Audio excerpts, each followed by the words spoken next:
دہشت گردوں کا بھتہ خوری کے لیے غیر قانونی مدارس کے فتووں کا سہارا، بنوں میں بھتہ، فتنہ الخوارج کی سہولت کاری میں ملوث گرفتار مولوی ظفر یاب کا تعلق بنوں کے مدرسے سے نکلا۔ غیر قانونی مدارس کو نیشنل ایکشن پلان کے تحت DGRE کے دائرہ کار میں لانا ناگزیر ہو گیا۔ خواریجی کمانڈر نے بتایا کہ حکمت روشان کا ساتھی اور گل بہادر شورا کا رکن رہا ہے۔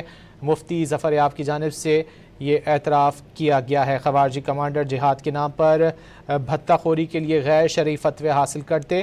خواریجی کمانڈر فتووں کے لیے لالچ اور مالی فوائد کی پیشکش بھی کرتے تھے۔ فتنہ الخوارج کا اسلام سے کوئی تعلق نہیں۔ گرفتار سہولت کار کی جانب سے کہا گیا کہ یہ عناصر مسلمانوں کے قتل کو بھی جائز قرار دیتے ہیں۔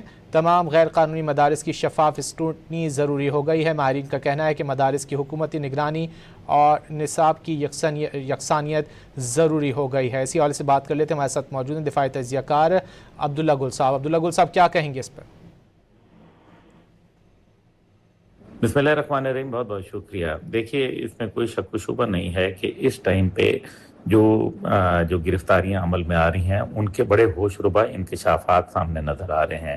مفتی ظفر یاب نے اعتراف کیا ہے کہ وہ کمانڈر، جو خارجی کمانڈر حکمت روشان کا سرگرم ساتھی اور گل بہادر کا شورا کا رکن رہا۔ ابھی اتنا بڑا یہ دہشت گرد، آپ اندازہ کریں کہ گل بہادر نے، جس نے پاکستان کے اندر جھوٹے جو اپنے اسلام کے نام پر انہوں نے لوگوں کو دھوکہ دیا، بھتہ خوری کی، سرمایہ داروں کو دھمکاتے رہے، ان کو جو ہے کبھی گولیوں بھرے خطوط لکھتے رہے اور غیر قانونی فتوے ان سے جو ہے وہ حاصل کرتے رہے، غیر شرعی، جن کا کوئی دین سے، اسلام سے، مذہب سے کوئی تعلق واسطہ نہیں ہے۔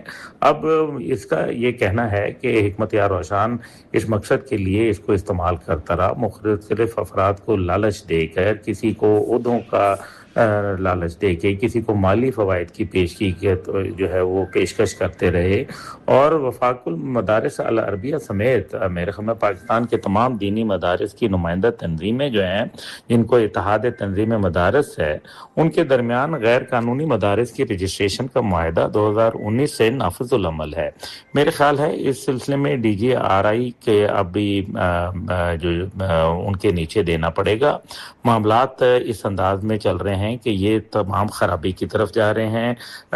کوئی نہ ان کا اسلام سے تعلق ہے، نہ ان کا کسی مذہب سے تعلق ہے، نہ ان کا انسانیت سے تعلق ہے۔